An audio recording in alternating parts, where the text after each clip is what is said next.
ke-19 dari Perempuan Papua.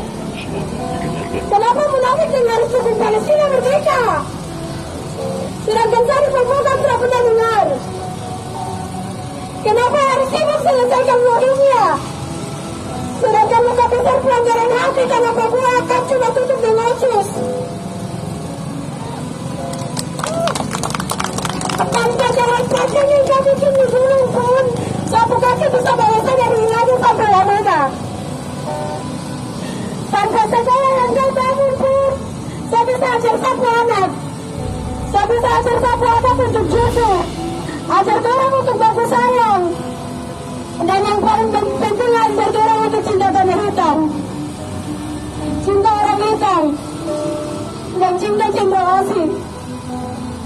Dan tidak pernah marah, tidak pernah usir, tidak pernah tolak satu orang pun. Biar tahu kena panas kena di jantung, biar dapat pukul sampai memar. Dan cuma menangis. Menangis terhadap suara. Memajar begitu. Karena kalau ada suara bukan hanya baku saja yang mati. Bukan hanya mama saja yang berdosa. Tapi saya juga mati, saya juga berdosa. Karena dia itu mirip kayaknya bilang.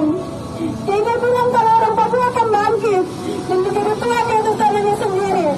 Itu membuat, bukan janji, itu membuat. Membuat itu tiap darah hitam yang tumpah. Membuat itu tiap kamamu yang mati. Membuat itu tiap halu yang hilang.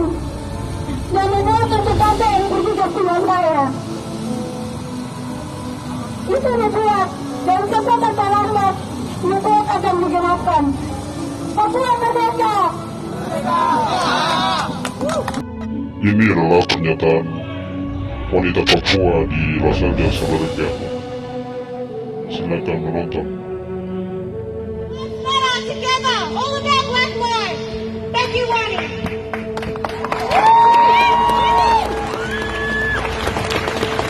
Now I want to introduce Cindy McAvoy from West Papua!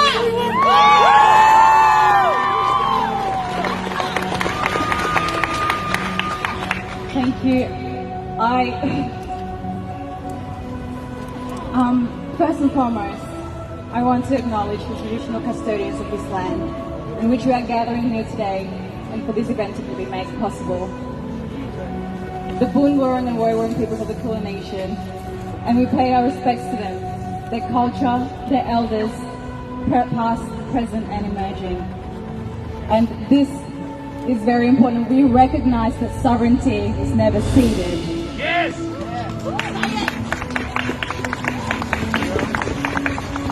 My name is Cindy McAvoy, and I'm a proud Indigenous Black West Papua and Melanesian student.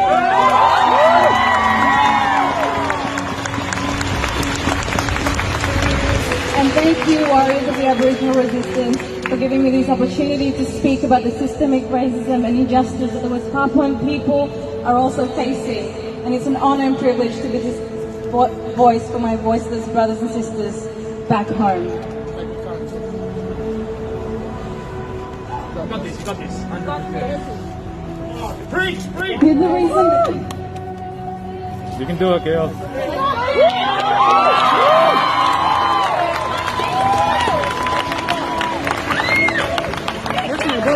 Yeah. with what happened recently in America and here in Australia, it just reminds me deeply of what's happening to my people back home.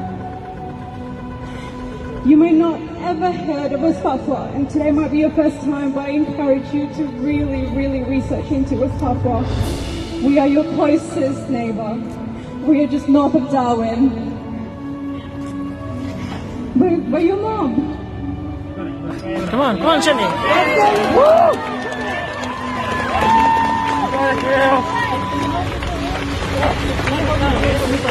And what has happened in the States to the murder of George Floyd, Breonna Taylor, Alvin Arbery, and here in so-called Australia, to Tanya Day, David Dungy, and the horrible killing of a young Kumanjari Walker, and others more that are documented and undocumented. In West Papua, their names will be Eden Babari and Ronnie Wundy.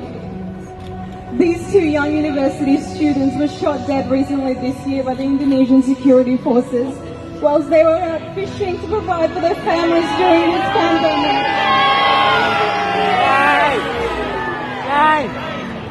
And to this day, their perpetrators are still walking free and have not been held accountable for their crimes.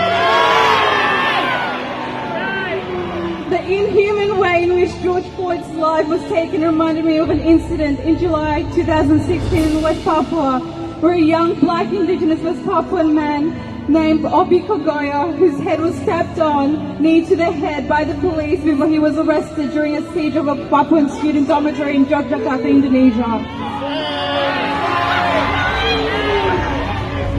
So West Papua resonates with the black communities in the States and here and with our indigenous communities and everywhere else in the world, because we feel your pain, we feel your anger, we feel your loss, because those are our brothers and sisters too, those are our mothers, those are our uncles, those are our aunties that have been brutalized.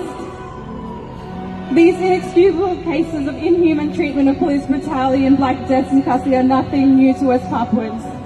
The fact that there are more than 400 Aboriginal and Torres Strait Islander people that have died in custody is heartbreaking, because none of these lives should have been lost in the first place.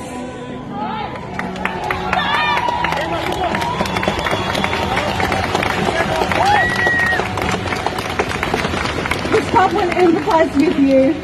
We understand and share those feelings of loss and pain, your anger and your everyday struggle against systemic racism. Because for 58 years under the Indonesian colonial rule and military occupation, black indigenous Papuans have suffered institutional and systematic racism and gross human rights violations, where Indonesian security forces have been committing widespread abuse, rape and killings, soldiers, torture and murder villagers in the highlands of West Papua, but you don't hear of these in the news because the media are banned. The international journalists are banned from reporting these and entering West Papua.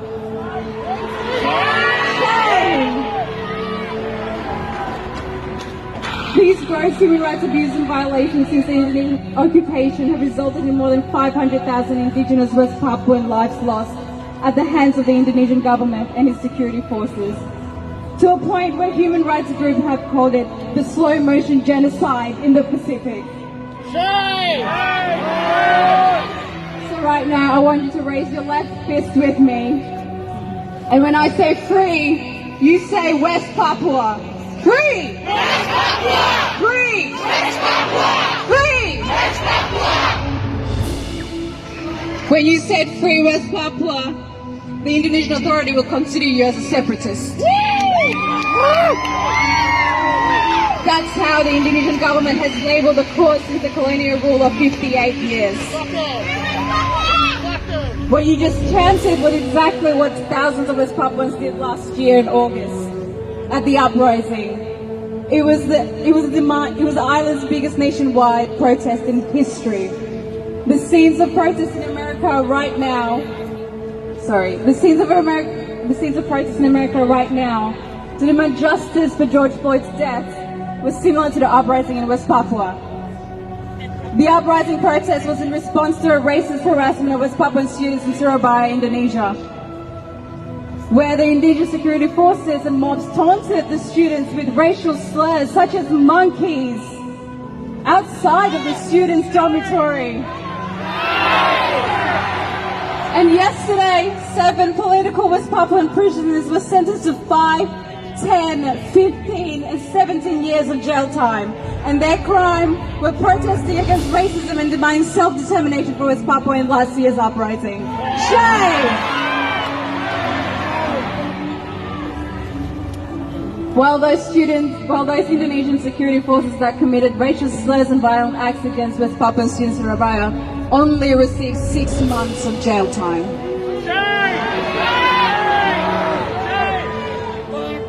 This clearly showed the Indonesian judiciary system are biased and institutionally racist against black indigenous West Papuans. And as perpetrators, those Indonesian security forces will always walk free because of the impunity in Indonesian judiciary system.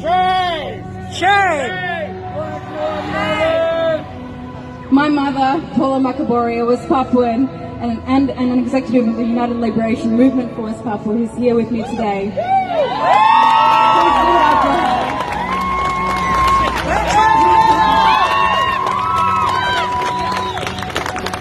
She has said that racism, torture, and other human rights abuses are daily bread in West Papua. And that you can name every single type and form of racial discriminations and crimes from every corner of the world. Indigenous West Papuans have experienced them all under Indonesia's colonial rule and military occupation in West Papua. With the Morning Star flag, you might have seen it, you will receive 15 years in jail just for raising it.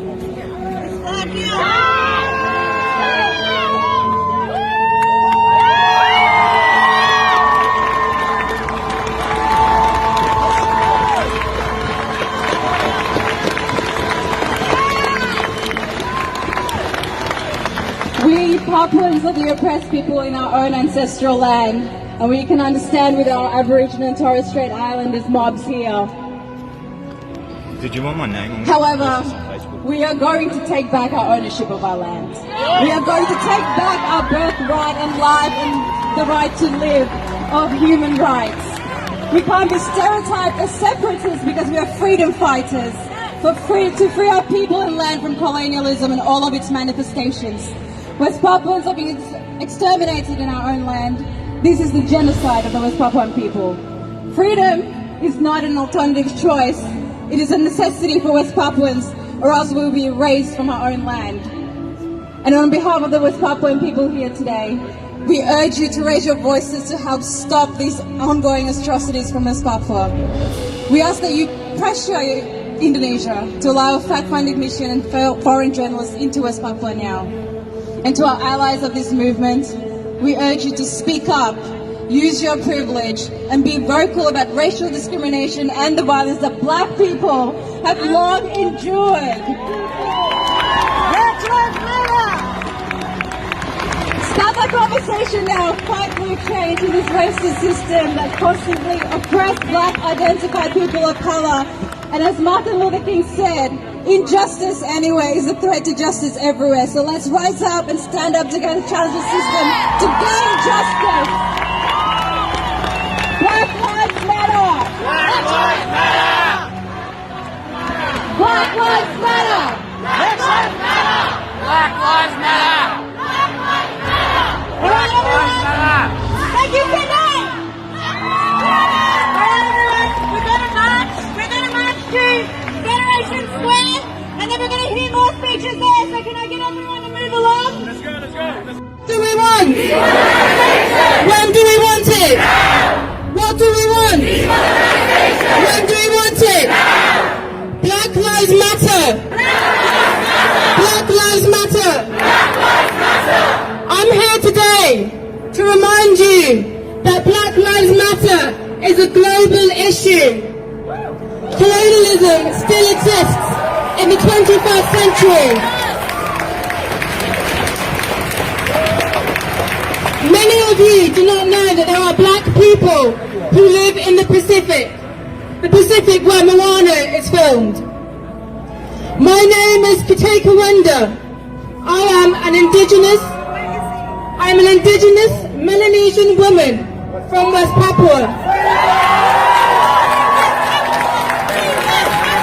Free West Papua! Free West Papua! Free West Papua! Free West Papua! Free West Papua! Free West Papua! I am from the Lani tribe in Wamena, but when I walk down the streets of Oxford, or any streets here in this country, all those labels that I mentioned mean nothing. Because in the eyes of society, I am a Black woman, and I'm not complaining.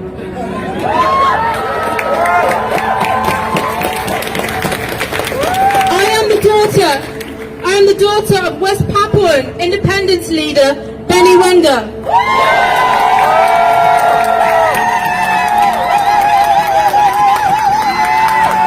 And I am here to speak on behalf of my people back home.